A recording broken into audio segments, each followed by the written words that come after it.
Toi qui es le Tout-Puissant, toi qui es le Roi de gloire, merci Seigneur. Glorifie ton nom Seigneur, dans le nom Tout-Puissant de Jésus-Christ de Nazareth. Nous avons ici prié, nous disons Amen. Amen. Est-ce qu'on peut encore acclamer le Seigneur?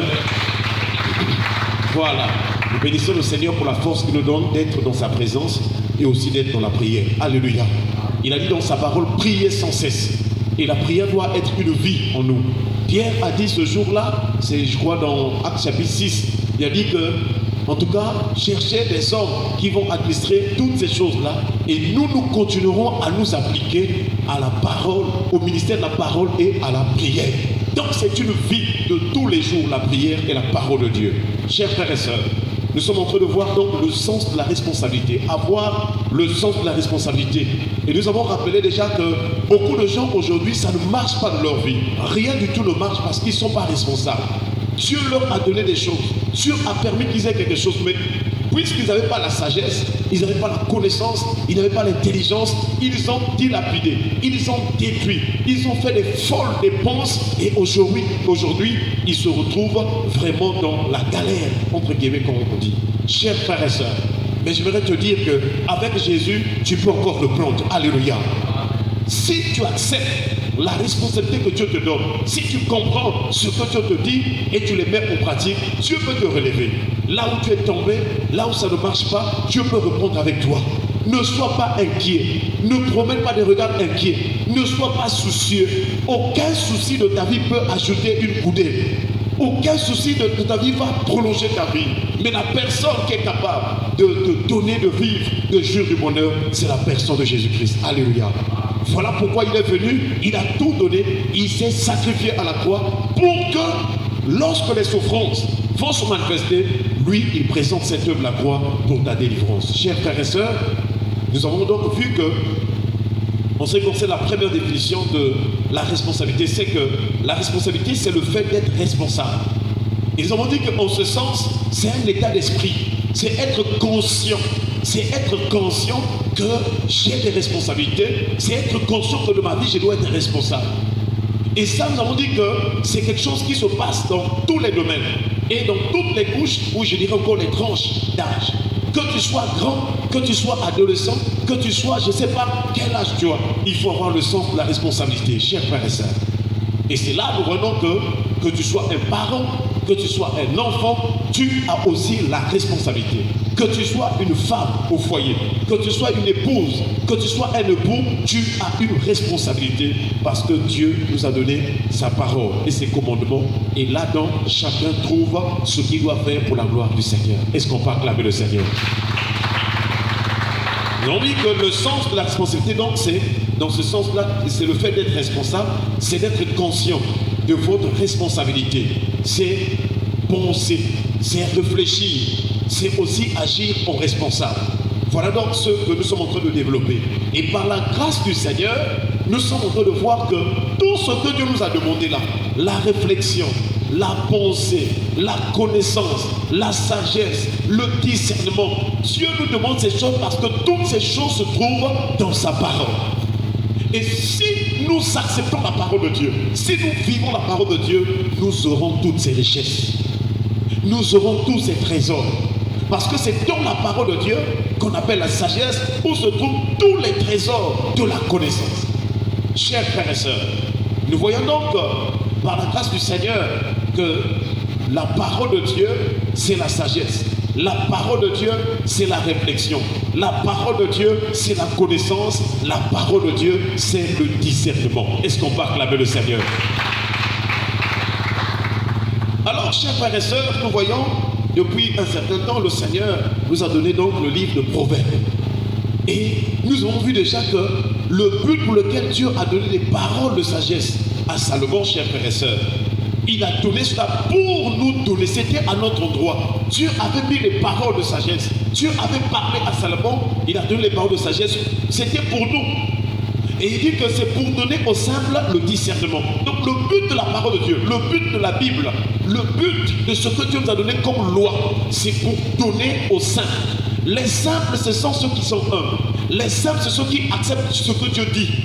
Ils ne boudent pas, ils ne murmurent pas. Quand Dieu dit, ils s'obéissent. Ils suivent la voix de Dieu. Aujourd'hui, avec la modernité et la mondanité, chers frères et sœurs, aujourd'hui, on critique les gens qui vont à l'église. Quand nous venons prier, alors ceux qui sont dans le monde, ou encore ceux qui vivent selon le monde, ce système du monde, ils pensent que nous sommes perdus, ils pensent que nous n'avons rien à faire, ils pensent que nous sommes pauvres. Voilà pourquoi nous venons à l'église. Non! Voilà, ils sont aveuglés. Mais nous savons ce que nous cherchons. Parce que si c'est seulement sur cette vue physique, si c'est sur cette terre, si c'est sur des vues humaines que nous croyons en Jésus, nous sommes perdus. Mais nous le faisons pour les choses éternelles. Chers frères et sœurs, venir à l'église, ce n'est pas pour les choses terrestres, mais c'est d'abord pour les choses célestes. Et c'est pourquoi Paul a dit aux chrétiens de Colosse, si vous êtes ressuscités avec Christ, Colossiens chapitre 3, il dit, cherchez les choses d'en haut où Christ est assis à la droite de Dieu. Est-ce qu'on peut acclamer le Seigneur? Donc je voudrais t'exhorter que quand tu viens dans la présence de Dieu, ce qui doit préoccuper ton cœur, ta plus grande joie, c'est les choses célestes.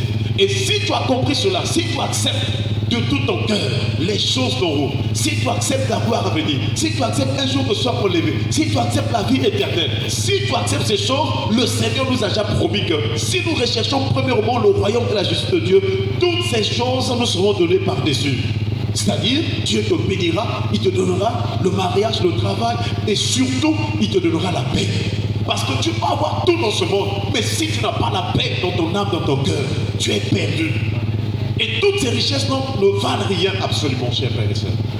C'est pourquoi vous voyez des gens parcourir de féticheur en féticheur, de loge en loge, de secte en secte, d'église en église, de féticheur en féticheur, de devin en devin, d'astrologue. En tout cas, les gens passent partout. En réalité, ils sont en train de chercher la paix, la protection. Mais j'aimerais te dire, la paix et la protection, c'est une personne, c'est Jésus-Christ. Et Jésus-Christ est la vérité. C'est-à-dire, si tu acceptes la vérité de la parole, si on te prêche la vérité et que tu l'acceptes, tu vives cette vérité, tu es affranchi. Tu es délivré. Voilà pourquoi une bonne église, un bon serviteur de Dieu doit insister sur la repentance, sur la sanctification, sur la vérité. Parce que c'est le fruit de la lumière. Alléluia.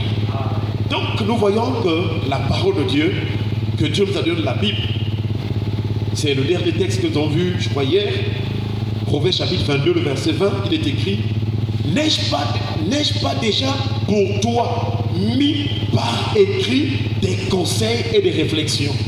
Voyez-vous? Donc, tout ce que nous voyons et qu'on écrit dans la Bible, là, ce sont des conseils et des réflexions que Dieu a donnés pour que nous sachions discerner la voix de Dieu de la voix du diable, ce qui est pur de ce qui est impur, ce qui est saint de ce qui est profane. Malheureusement, aujourd'hui, même aussi, il y a certains milieux où les gens croient prier ou se réunir pour le Seigneur, mais ils ont mélangé le monde. Quand vous voyez les danses, quand vous voyez la manière de louer, non, c'est le monde. Et nous avons dit qu'en ce moment-là, ce n'est plus la vraie louange. Parce que la louange de Dieu doit répondre au principe de Dieu et à la parole de Dieu. Mais si la louange est basée sur les danses seulement et tout, et ces danses-là sont similaires, ces danses-là sont comme les danses mondaines, je vous assure, ce n'est plus la louange, c'est l'ambiance. Et il y a des gens qui aiment l'ambiance. C'est le divertissement, chers frères et sœurs. Mais ce matin, nous prions que le Seigneur te donne de garder les commandements du Seigneur au nom de Jésus. Ce matin, nous continuons toujours avec le livre de Proverbes et nous sommes toujours sur la réflexion, le discernement, la sagesse, qui sont vraiment les éléments de la parole de Dieu, le signe de la parole de Dieu. Et si nous n'avons pas la sagesse, c'est triste. En tout cas, nous allons faire des erreurs, nous allons aller au-delà des Écritures et aussi au risque, nous pouvons arriver à pratiquer des actes abominables. Parce que beaucoup en sont arrivés aux abominations. Beaucoup en sont arrivés aux actes, aux actions très mauvaises aux yeux de Dieu. Beaucoup en sont arrivés à la rébellion contre Dieu. Chers frères et sœurs, dans Proverbe chapitre 8, le verset 5, il est écrit « Stupide, apprenez le discernement. Insensé, apprenez l'intelligence. » Est-ce qu'on parle avec le Seigneur? Lorsque Dieu parle de ces choses, en fait, il montre qu'en dehors de Dieu, tout homme est perdu. En dehors de la parole de Dieu, en dehors des choses de Dieu, on est perdu. On est stupide. On est dans le malheur. Voilà pourquoi Dieu nous appelle. Il dit que toi, stupide, apprends la sagesse. Toi, stupide, apprends l'intelligence. Même si tu es le meilleur élève, dans un domaine, dans une discipline de l'école.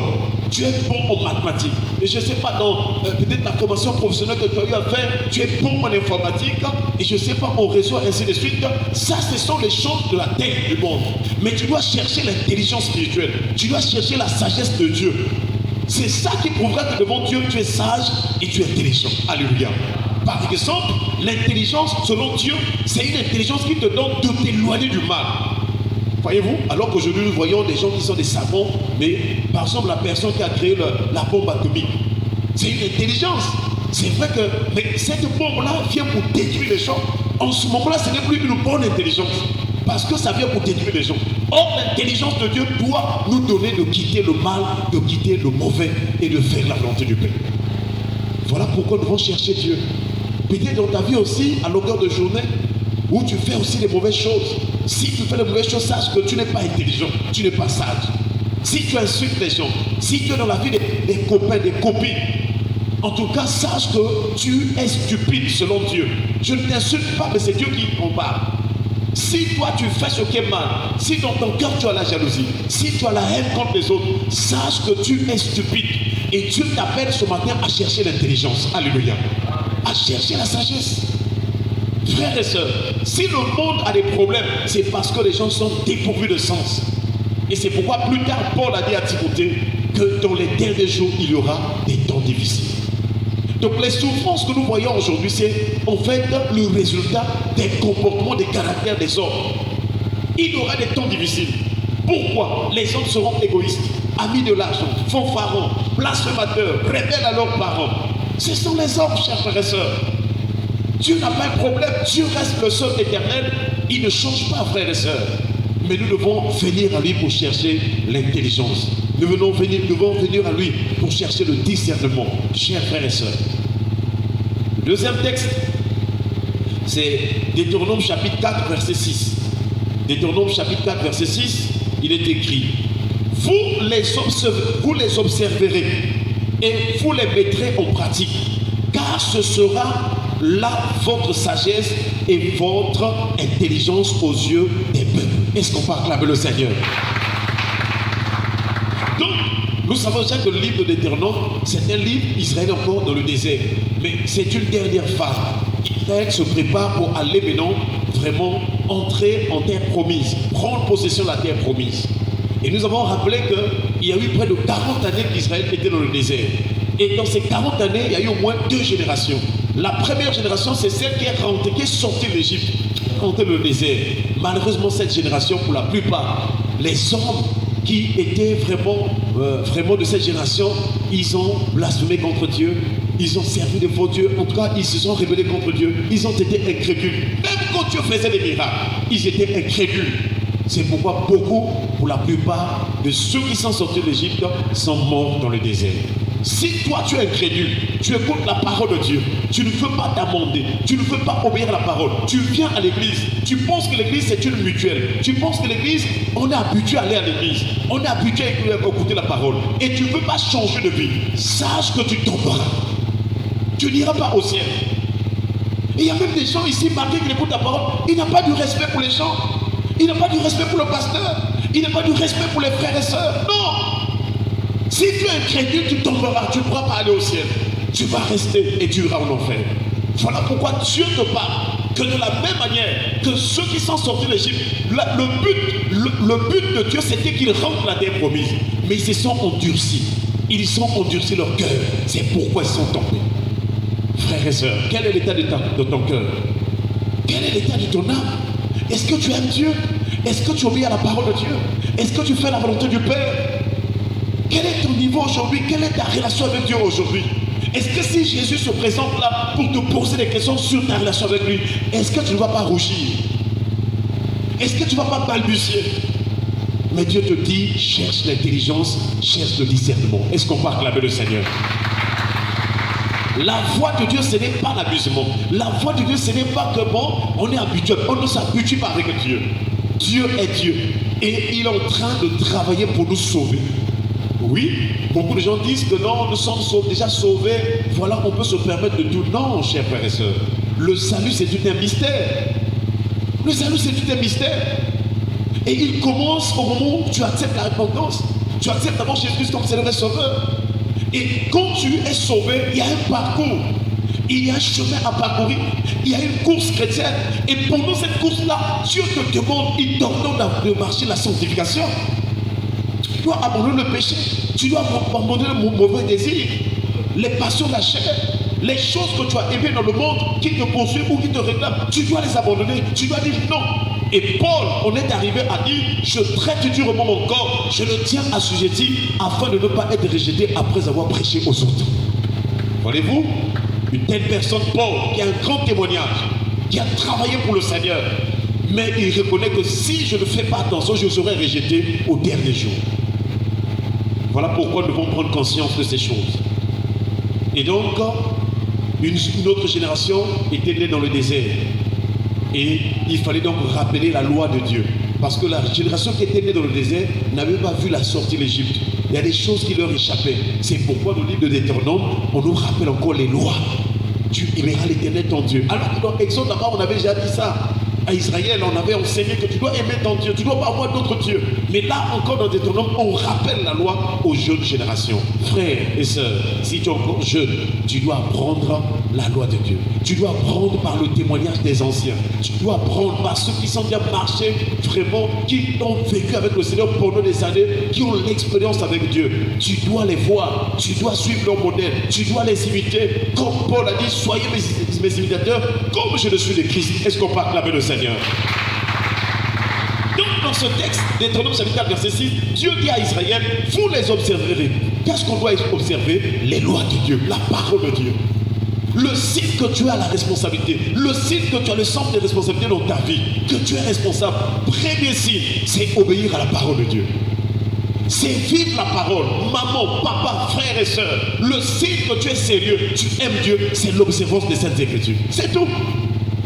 Ne cherche pas à dire, oh non, moi aussi je prie, oh moi, ne cherche pas vraiment te justifier. Vis la parole de Dieu, et la parole de Dieu, nous avons dit hier que c'est un témoignage. La parole de Dieu, c'est le témoignage de Dieu. Si tu vis la parole de Dieu, la parole de Dieu témoignera de toi. Alléluia. Chers frères et sœurs, terminez donc toujours ce texte. Il dit, vous les observerez et vous les mettrez en pratique. Car ce sera là votre sagesse et votre intelligence. Donc, si tu mets en pratique la parole de Dieu, du coup, la sagesse se manifeste en toi, l'intelligence se manifeste en toi. Si tu vis la parole de Dieu, je t'assure, lorsque les gens te verront, demain ne vont pas aussi jusqu'à dimanche, tu vas voir qu'est-ce que la parole de Dieu apporte, qu'est-ce que la réflexion, la sagesse, le lisement apporte dans la vie de l'homme. Et c'est là où tu ne seras plus esclave. Esclave des démons, esclave de mauvais rêves, esclave de mauvaises pensées, esclave des soucis. Tu ne peux pas. En fait, j'ai compris que c'est un problème d'enseignement de la parole.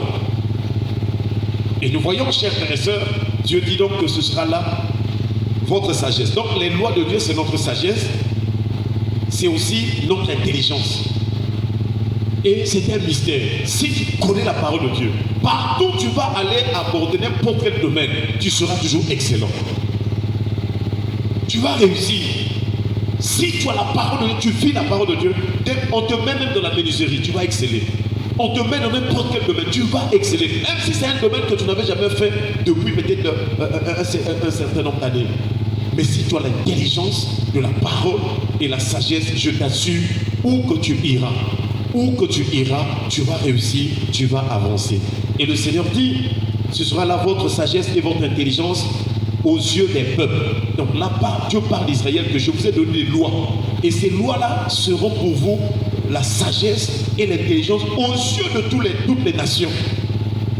Qui entendront parler de toutes ces lois et qui diront, cette grande nation est un peuple absolument sage et intelligent. Est-ce qu'on peut acclamer le Seigneur? Si tu vis la parole de Dieu, frère, soeur, maman, papa, si tu vis la parole de Dieu, partout tu iras, que tu sois dans la famille, que tu sois dans le quartier, que tu sois avec tes amis, on dira que non, mais tel vraiment, il a une particularité. Alléluia. Il est spécial, il est extraordinaire. Non, on trouve en lui quelque chose que nous n'avons pas. Que Dieu bénisse sa parole. Que Dieu te bénisse ce matin. Que la grâce du Seigneur nous entoure ce matin. Que la sagesse de Dieu soit notre partage au nom de Jésus. Que le Saint-Esprit nous donne l'intelligence, la sagesse, la réflexion, le discernement au nom de Jésus. et que cette parole soit esprit et vie au nom de Jésus. Que Dieu bénisse sa parole. Amen. Voilà, nous allons remercier le Seigneur pour cette parole et nous allons prier le Seigneur au nom de Jésus. Nous rendons grâce, Seigneur. Merci de ta parole ce matin. Merci.